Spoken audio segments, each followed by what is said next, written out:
How's it going, everyone? Shiny Plume here with a new deck profile. Today we got an Ice Barrier deck profile. Ice Barrier is a deck that relies a lot on using water synchro monsters and controlling the field with some floodgate effects. So Ice Barrier has been one of those decks that has notoriously been not great, aside from maybe the synchro monsters. But with some support from Battles of Legend Terminal Revenge, it goes from a pretty awful deck by today's standards to a semi-decent control deck. So let's get into the deck profile. And we'll start off with 3 copies of Beautiful Georges, Swordsman of the Ice Barrier. While it's on the field and you control another Ice Barrier, your opponent cannot activate monster effects in the grave. And if you control an Ice Barrier monster, you can special summon this from your hand. And on special summon, you can special summon a Ice Barrier monster from your hand or grave, but it has to be level 5 or lower. Next up, 1 copy of General Wayne of the Ice Barrier. If it's on the field and another Ice Barrier monster is on the field, any spell or trap that your opponent sends from the field to graveyard gets banished instead. And you can special summon it by having an Ice Barrier monster and your opponent having a monster. And on special summon, it can add any Ice Barrier spell or trap to your hand. 3 copies of Speaker of the Ice Barriers. This is just a great extender. If you control an Ice Barrier, you can special summon it, and if it's in the graveyard, you can create an Ice Barrier token. Also, while on the field, your opponent's defense position monsters cannot change their battle position. 3 Revealer of the Ice Barrier. This is one of the main starters for the deck. While you control another Ice Barrier, your opponent cannot tribute summon. So, I mean, this would shut down Philanderies.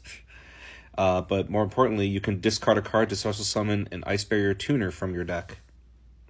One of those tuners being Mirror Mage of the Ice Barrier, which is probably the most insane card in this entire deck. If it's sent to graveyard, you can add any Ice Barrier card from your deck to your hand. But more importantly, if it's on the field, you can tribute a monster you control and summon up to 3 Ice Barrier tokens. This monster increases its level by the amount of tokens you summon. So if you summon 3 tokens, it becomes level 5. This makes synchro summoning so much easier. The other tuner we play is 2 copies of Hexaspirit of the Ice Barrier. This is one you can summon and would send the aforementioned Mirror Mage to the graveyard. And then for other Ice Barrier monsters I play, 1 General Ryo of the Ice Barrier. If your opponent activates a monster effect on the field, they must discard a card, otherwise the effect's negated. 1 copy of Warlock of the Ice Barrier. While you control another Ice Barrier, both players must set spell or traps before activating them, and they cannot activate them the turn they're set. So it's a much harder restriction than Anti-Spell Fragrance. And then finally, 3 copies of Ice Jade Ron Adrain. This is a pretty good starter/extender in the deck. You can discard a water monster from your hand to summon this and a level 3 token. So this makes level 10 synchro so much easier, but also you can make a Link 2 into Coral Anemone.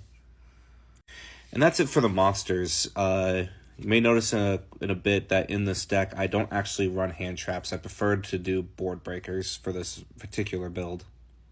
So we got 1 copy of Freezing Chains of the Ice Barrier. When it's activated, you can special summon a level 4 or lower Ice Barrier from your graveyard. And while you control 3 or more Ice Barrier monsters you control are unaffected by card effects of monsters summoned from your opponent's extra deck. And then for the other spell, we got 3 copies of Medallion of the Ice Barrier, which just searches any Ice Barrier monster. And it is not once per turn. This card is really good, obviously. Then for other spells, I played 2 copies of Fury of Kairishin, which searches Torrential Tribute, and if your water monsters be destroyed by card effect, you can banish this instead. Just a fun niche card I play in this deck. Then we got 2 copies of Triple Tactics Thrust, Double Tactics Talent, 1 Foolish Burial to send the Mirror Mage, 2 Dark Ruler, 2 Forbidden Droplet, 1 Called by the Grave.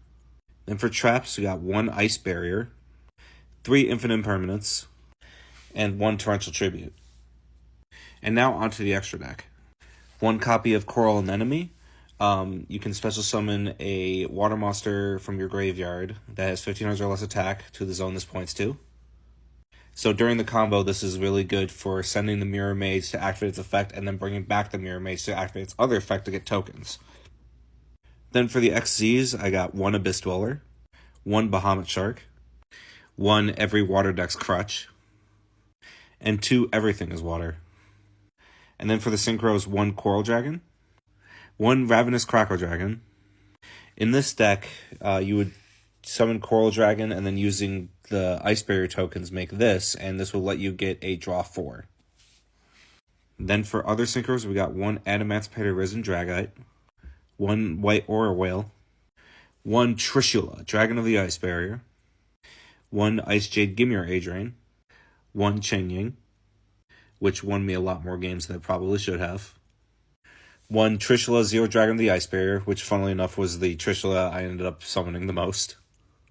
And finally, 1 copy of Lancia, Ancestral Dragon of the Ice Mountain.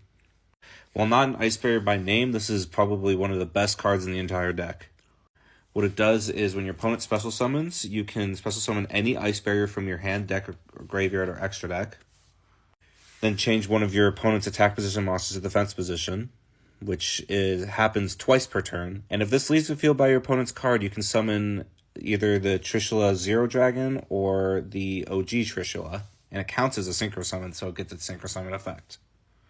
So, if you can't really do your draw 4, another way to do this deck is to special summon this, and then when your opponent special summons monsters, you can summon things like Warlock to make it so they have to set spell or traps, or Ryo to make them discard cards, which is where the big control element of this game comes in. Now, I only have 1 copy of this. I think it's better to play 2, but I don't have 2 copies of it. If I did, I'd probably cut like Abyss Dweller or something for it. And now for the side deck. 1 Naturia Rose Whip of the Ice Barrier, 1 Mirror of the Ice Barrier, which was actually a really fun tech card I decided to play. When you activate this card, during this turn, each time a card is banished from your hand, field, or graveyard by your opponent's activate monster effect, you apply the following effects depending on where it was banished. So if it was banished from the hand, you banish 2 cards from your opponent's hand. If it's banished from the field, you banish 2 cards for your opponent controls. If banished from the graveyard, you banish 2 cards from their graveyard. Basically, during a turn, you can punish your opponent for trying to banish your stuff. The main reason I played this was because of SP Little Knight. Didn't really come up against SP Little Knight, but it came up against Branded with their Mirror Jade. And then we got 3 copies of Spellbound, 2 Lightning Storm, 3 Cosmic Cyclone, 2 Evenly Matched, 1 Dimensional Barrier, and 2 Spiritual Water Art. This was a card that was teched in Rikka's a lot. So what it does is you tribute a water monster and then you look at your opponent's hand and force them to send it from the hand to the grave. If you got 2 of these, it's not once per turn, so, tribute 2 monsters you have. I mean, you have a bunch of tokens, so why not? And that's it for my Ice Barrier deck profile. This was a nice change of pace from the usual combo decks that I'm used to playing. And honestly, you could probably combine this with some other archetypes like Runic that just don't really care about the battle phase and just want to control the field. Could make for a nice grindy deck that could be fun to play. And maybe I will try in the future if I get my hands on a Runic Core. Who knows?